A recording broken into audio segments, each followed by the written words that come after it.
নমস্কার বন্ধুরা, আর live and cooking চ্যানেলে আবার একটা রেসিপি নিয়ে চলে এলাম। দেখো, একটা মিষ্টি রেসিপি। এখানে বাড়িতে দুধ দিয়ে কালাকাঁদ মিষ্টি করেছি, একদম ঘরোয়া পদ্ধতিতে, সামান্য খুব উপকরণ দিয়ে। দেখো, প্রথমে আমি একটা কড়া বসিয়ে দিয়েছি। কড়াতে এখানটায় আমি 1 লিটার দুধ নিয়েছি। দুধটাকে আগে একবার জাল দিয়ে রেখেছিলাম, সেই দুধটাকে আবার দিয়ে দিলাম। এবার এখানটা 1 বাটি আমি, যেটা ওজনে প্রায় 200 গ্রাম হবে, আমি গুঁড়োর দুধ নিয়েছি। এটা আমুলের দুধ ছিল।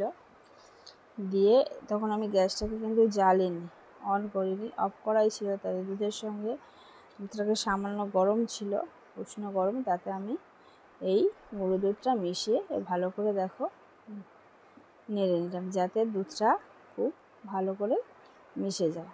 এখানে মনে রাখতে হবে যে দুধটা যেন উষ্ণ হয়। খুব বেশি গরম হলে কিন্তু এই গুঁড়ো দুধ দিলে এই দুধগুলো ডেলা পাকিয়ে যাবে। সেই জন্য একদম উষ্ণ দুধে এটা মিশিয়ে নিলাম। এবার দেখো দুধটা ফুটছে, কতটা ঘন হয়ে এসেছে। আর এখানটা 200 গ্রাম আমি পনির নিয়েছি, এখানে ছানা নিয়েছি। বাড়িতেই দুধ দিয়ে কাটিয়েছিলাম ছানা, সেটাই। এবার ছানাটা, যে দুধ ফুটছিল ঘন হয়ে এসেছে, সেখানে আমি ছানাটা দিয়ে দিলাম।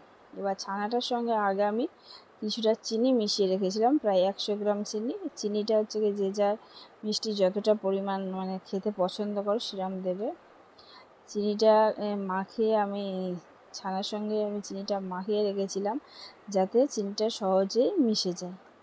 এবার দেখো বন্ধুরা, দুধটা অনেকটা ঘন হয়ে এসেছে ছানাটা দিতে। এবার ক্রমাগত নাড়তে হবে, নাড়তেই থাকতে হবে, কেন যাতে না নিচে ধরে যায়। একদম অনেকটা কমে এসেছে। এইরকমভাবে যদি ঘরোয়া পদ্ধতিতে এই কালাকাঁদ মিষ্টি করা যায়, খেতে খুবই ভালো লাগে। এখানে আমি একটা এলাচ ফাটিয়ে দিয়ে দিলাম, যেহেতু আমার এলাচের গুঁড়ো ছিল না, সেই জন্য জাস্ট এলাচের দানাগুলোকে ফাটিয়ে দিয়ে দিলাম। এবার দিয়ে ক্রমাগত নাড়তে হবে। নাড়লে যে দুধের সঙ্গে ছানাটা মিশিয়েছিলাম সেটা হচ্ছে কি খুব ভালোভাবে মেল্ট হয়ে যাবে। ক্রমাগত নাড়তে হবে, নইলে ধরে যাবে। বন্ধুরা, এরমভাবে যদি তোমরা বাড়িতে কালাকাঁদ মিষ্টি তৈরি করো, খুবই কম খরচে ঘরোয়া পদ্ধতিতে তোমরা করে নিলে, সেটা বাজারের চেয়ে খেতেও ভালো লাগবে এবং সুস্বাদু হবে। আর সবচেয়ে পরিমাণ শরীর খারাপ হবে না, কারণ বাড়িতে মিষ্টি তৈরি বা যে কোনো খাবার শরীরে বা স্বাস্থ্যের পক্ষে খুবই উপকার। দেখো, এখানটা অনেকটা ঘন হয়ে এসেছে। এবার আমরা নাড়তে নাড়তে এবার বোঝাই যাচ্ছে যে প্রায় একটা কালাকাঁদ যে মিষ্টি, তার শেপ অনেকটা এসে গেছে।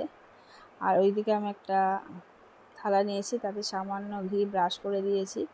এবার আমি হয়ে গেছে সেই কালাকাঁদ মিষ্টির যে উপকরণটা, সেটা হচ্ছে কি থালায় আমি নিয়ে নিয়েছি। বন্ধুরা দেখো, একদিকটায় আমি ভালো করে একটা শেপ দিয়ে দিয়েছি। দিয়ে এটাকে আমি প্রায় 1 ঘন্টার মতো রেখে দেবো। 1 ঘন্টা। এবার আমি নর্মালে রেখেছিলাম, তোমরা সামান্য নর্মাল ফ্রিজেও রাখতে পারো, তাহলে খুব ভালো সেট হয়ে যাবে।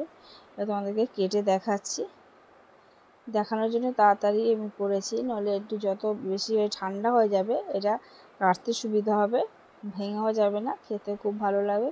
তা বন্ধুরা, আমার এই মিষ্টি রেসিপি যদি তোমাদের ভালো লেগে থাকে, বাড়িতে তৈরি কালাকাঁদ, তাহলে অতি অবশ্যই আমার চ্যানেলটাকে লাইক করে দেবে, কমেন্ট করে জানাবে কেমন লেগেছে এই রেসিপি, আর সাবস্ক্রাইব করে পাশে থেকো।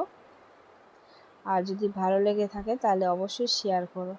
দেখো বন্ধুরা, কেটে তোমাদেরকে দেখিয়ে দিচ্ছি কতটা সুন্দর হয়েছে। একদম ঘরোয়া পদ্ধতিতে মুখে মিলিয়ে যাওয়ার মতো একটা রেসিপি। দেখো, তোমরা দেখো কতটা সুন্দর হয়েছে, দেখতেই পাচ্ছ। আর একটা তুলে দেখাচ্ছি, দেখো। আমি তো বলবো বাড়িতে তৈরি করে মিষ্টি দোকানের চেয়ে খুব ভালো হবে, কারণ এখানে মাত্র ঘরোয়া উপকরণে মাত্র 2টো জিনিস রেখেছি, এক ছানা আর দুধ। আর চিনিটা তো মিষ্টি দিতে গেলেই লাগে। তাই বন্ধুরা, আমার এই রেসিপি ভালো লাগলে অতি অবশ্যই তোমরা লাইক করে দিও। আর আজকের রেসিপি আমার এই পর্যন্ত। আবার নতুন রেসিপি নিয়ে তোমাদের সামনে চলে আসবে। ততক্ষণ তোমরা ভালো থেকো, সুস্থ থেকো। আর বন্ধুরা, তোমাদের কাছে একান্ত অনুরোধ, আমার চ্যানেলে যে ভিডিওগুলো আছে, প্লিজ বন্ধুরা তোমরা দেখো, দেখে ভালো লাগলে সেগুলোকে কমেন্ট অবশ্যই করো, লাইক করো, শেয়ার করো। ভালো থেকো, সুস্থ থেকো। আবার নতুন রেসিপি নিয়ে তোমাদের সামনে চলে আসবো।